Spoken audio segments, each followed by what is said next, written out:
Essa é mais uma aula do curso preparatório CPA20 que mais aprova em todo o Brasil. Essas pessoas que você está vendo aqui foram aprovadas com o nosso método e logo será a sua vez, a sua aprovação. Não se esqueça que na plataforma de estudos da Banco você tem acesso a mais de 1000 questões com respostas em vídeo de múltipla escolha, um caderno de questões dissertativos, algo que só a Banco tem para facilitar a sua memorização do conteúdo e um suporte especializado via WhatsApp com vários professores de segunda a segunda. O link para você acessar está aqui na descrição desse vídeo. Tenha uma ótima aula. O KYC Know Your Customer já era algo que as instituições financeiras deveriam fazer por conta de prevenção e combate à lavagem de dinheiro. Mas, depois da inclusão da ICVM 617 Circular do Bacen 3978 de 2020, foi ampliado o campo de visão para prevenção e combate à lavagem de dinheiro. Nós vamos ver nessa aula, além do Know Your Customer, sobre avaliação interna de risco e também conheça seu parceiro, conheça seu funcionário. Todos esses pontos nós vamos ver a partir de agora. Em primeiro momento, eu vou mostrar para você um pouco da lei, um pouco do que diz a lei, o artigo 10 sobre avaliação interna de risco, para depois voltar ali para o flipchart, uma parte mais prática, de como é na prática esta avaliação interna de risco. O que você precisa saber aqui é que a avaliação interna de risco diz que as instituições financeiras referidas devem realizar a avaliação interna com o objetivo de identificar e mensurar o risco de utilização de seus produtos e serviços na prática de lavagem de dinheiro e financiamento ao terrorismo. Então, a instituição financeira ela tem vários produtos, tem vários serviços. Só que um serviço ou outro, ele pode estar mais passível ou não de receber a lavagem de dinheiro. Então ela vai olhar mais para um, menos para outro, vai regular mais um do que outro, e essa é a avaliação interna que ela deve fazer. Outro ponto a ser observado: a avaliação interna de risco deve considerar, no mínimo, os perfis de risco dos clientes, da instituição, das operações, das transações, das atividades exercidas pelos funcionários e outros pontos. Tá. Tudo isso é muito teórico, algo que você precisa saber, claro, mas vamos tentar entender como funciona mais na prática a avaliação interna de risco. Como eu falei no começo, nós vamos tratar mais sobre Know Your Customer ainda nessa aula, mas a instituição financeira ela deve fazer o Know Your Customer, conheça o seu cliente, ou seja, ficar próximo do cliente para entender se a movimentação financeira dele é compatível com o patrimônio. Qual que é a atividade que ele realiza? Essa atividade é comum ter lavagem de dinheiro ou não? Ele está mentindo em alguma informação? Os dados que ele me passou realmente são compatíveis com a atividade dele? Tudo isso vai fazer com que tenha uma prevenção e combate muito maior da lavagem de dinheiro. Então, por isso que a instituição financeira deve estar próxima do cliente. Por isso o nome, conheça o seu cliente, é muito claro. Mas não adianta a instituição financeira olhar para fora e não olhar para a parte interna, para os seus produtos, para os seus serviços, para os seus colaboradores, funcionários. Por isso que nós temos a avaliação interna de risco. E aí cada produto, cada serviço vai receber uma regulação específica, personalizada. Porque vamos pensar em dois produtos, um CDB, Certificado de Depósito Bancário, e alguma operação com taxa de câmbio. Qual é mais passível de ter a lavagem de dinheiro? Operação com taxa de câmbio. Então, esta operação, este serviço, este produto vai receber sim muito mais atenção da instituição financeira com relação à avaliação interna de risco para prevenir, para combater a lavagem de dinheiro. Então, você precisa saber sobre a avaliação interna de risco que quanto maior o risco,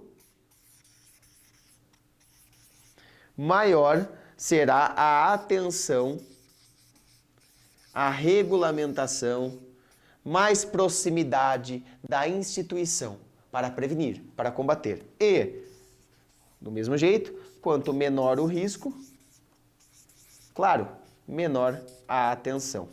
Mas eu falei somente de produto. Então, se nós pensarmos num CDB e numa operação de câmbio, claro, beleza, eu vou olhar mais para a operação de câmbio, CDB não tanto. Mas outros pontos também devem ser considerados. O Itaú tem quantas agências espalhadas pelo Brasil?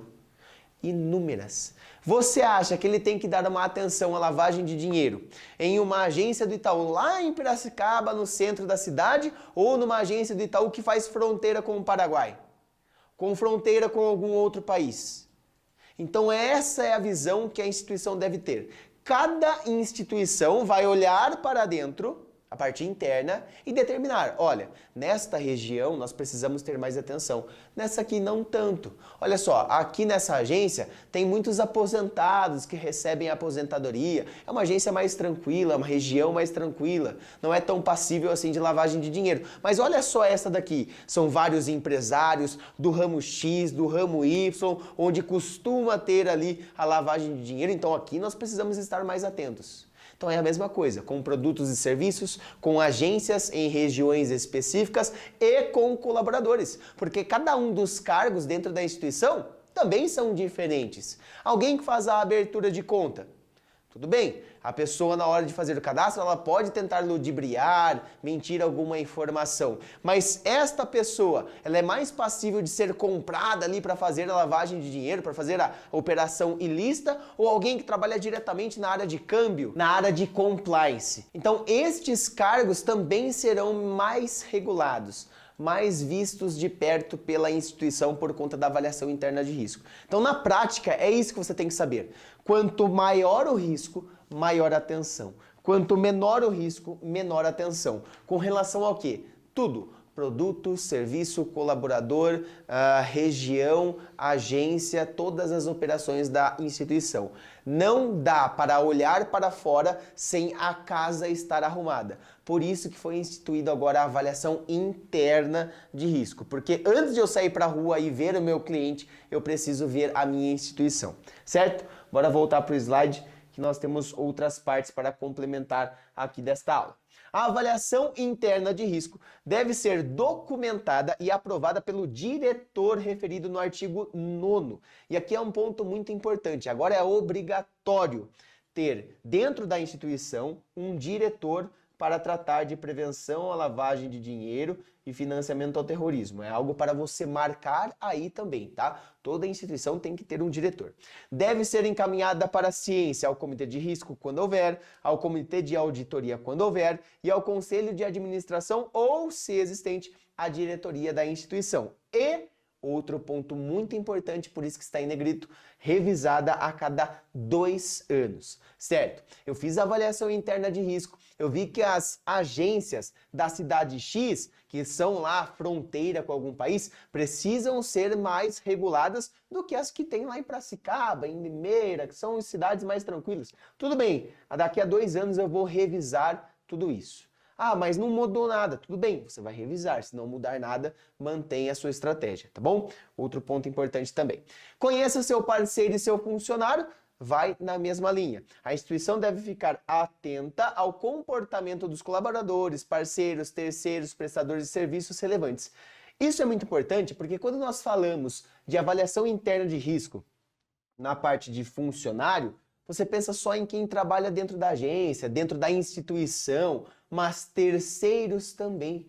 Então a contratação de serviços terceiros, prestadores de serviços, também vão passar pela avaliação interna. Porque por mais que não sejam da instituição em si, eles vão prestar serviços para a instituição. E o comportamento deles, o serviço deles também deve passar por uma regulação específica por conta da lavagem de dinheiro. Caso a instituição verifique alguma irregularidade, deve-se comunicar à área responsável da instituição, que irá analisar e comunicar o órgão regulador, se necessário. Qual é o órgão regulador? Sempre que nós estivermos falando de lavagem de dinheiro, COAF, certo? Agora sim, Know Your Customer, KYC, e você vê que é a pronúncia perfeita do inglês, como sempre, né? Know Your Customer. Essa é aquela aula para mandar para meu pai, para minha mãe, para eles sentirem aquele orgulho, né? Conheça seu cliente, Know Your Customer, certo? Aqui nós temos que nos atentar em alguns pontos importantes. Cadastro do cliente é feito na abertura da conta, atualização constante. Tudo bem, isso aí é muito tranquilo de nós sabermos. Mas o importante mesmo é isso aqui. Manter o registro de cada cadastro por no mínimo 10 anos a contar do encerramento da conta. Manter registros financeiros por no mínimo 10 anos a contar do fim da operação. Então, olha só, vamos pensar o seguinte. Eu abri uma conta hoje, em 2021, e lá em 2030, eu vou encerrar essa conta. Nós sabemos que são 10 anos que deve-se manter o registro do cadastro da conta. 10 anos. Ah, então significa que aqui, ó, em 2031... Opa, calculei errado, né? Não tem problema. Deixa eu fazer aqui de novo. Opa, apaga, apaga. 2040. E aí vamos dizer que em 2031 eu já posso cancelar, já posso jogar fora esse cadastro? Porque é isso que fala a regra, né? 2021 até 2031 são 10 anos. Eu tenho que manter o cadastro por 10 anos. É isso? Não. Porque e se eu seguir com essa conta por mais tempo? De 2031 até 2040, até 2050, todo o cadastro foi perdido? Então é isso que você tem que entender. Porque no enunciado vai ter muitas coisas ali que podem te confundir, mas é só você pensar na parte lógica. Não faz sentido você abrir a conta, pegar o cadastro do cliente, passou 10 anos, pode descartar. Mas e se o cara for ficar por mais 30 anos com a conta? Não, então você deve manter o registro do cadastro do cliente por no mínimo 10 anos a contar do encerramento da conta. Seu José ficou 50 anos com a conta aberta, encerrou. Mais 10 anos, aí sim você pode jogar fora, incinerar, esquecer este cadastro, tá bom? Como nós vamos fazer com relação a registros financeiros? Então eu fiz lá um Pix, eu fiz uma TED, eu fiz uma transferência bancária, eu fiz um depósito, eu contratei algum produto, algum serviço. A partir do momento que encerra a operação, eu conto os 10 anos. Ou seja, fiz um Pix. Se eu fiz o Pix, é hoje. Então conta 10 anos, beleza. Aí já pode esquecer da transação. Mas eu contratei um CDB hoje. Conta 10 anos também? Não, porque é o final da operação. O CDB ele pode ter um vencimento de 10 anos. Então, depois do vencimento, eu vou contar 10 anos para encerrar o registro financeiro, tá? Sempre pensa no racional, naquilo que faz sentido com relação à movimentação. Certo? Serve para cumprir as regulamentações do Banco Central e também trazer segurança para a instituição. Tudo isso quando nós falarmos de Know Your Customer. Agora aquela questãozinha para que a gente treine um pouco dos conceitos que aprendemos aqui. Deixa eu até sair da tela para que fique mais claro para você ver. Sobre as novas regras de avaliação interna de risco instituída pela ICVM 617 e circular do Bacen 3978 de 2020, podemos afirmar. Aqui sempre aquele tempo que você pode dar aquela pausa, ler com calma a questão, os enunciados, as respostas. Respondeu já, né? Bora então.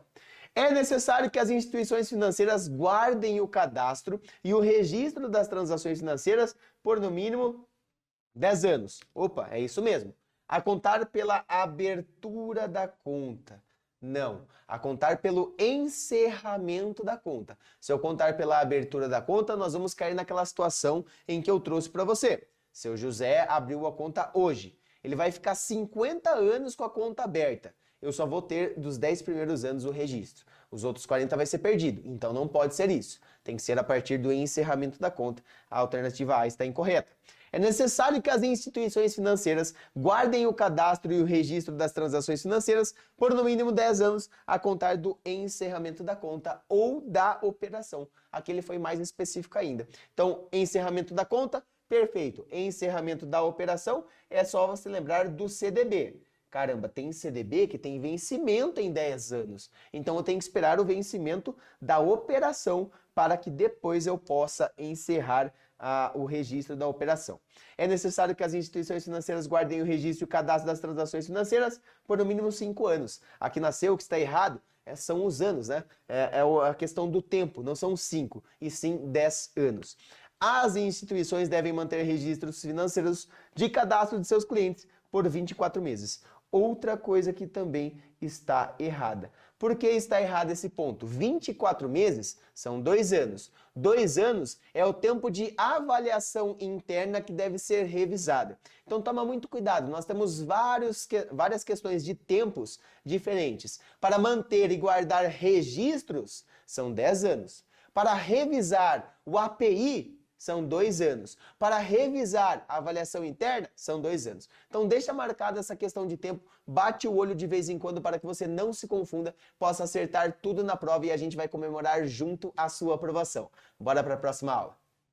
Eu não canso de dizer que se você acredita na sua aprovação, são pelo menos 2 pessoas acreditando, porque eu vou com você até o final da sua jornada. Eu deixei separado aqui na descrição desse vídeo o link da nossa plataforma de estudos, caso você queira mais questões dissertativas para memorizar o conteúdo e um suporte especializado de professores para tirar todas as suas dúvidas. Vamos juntos até a sua aprovação.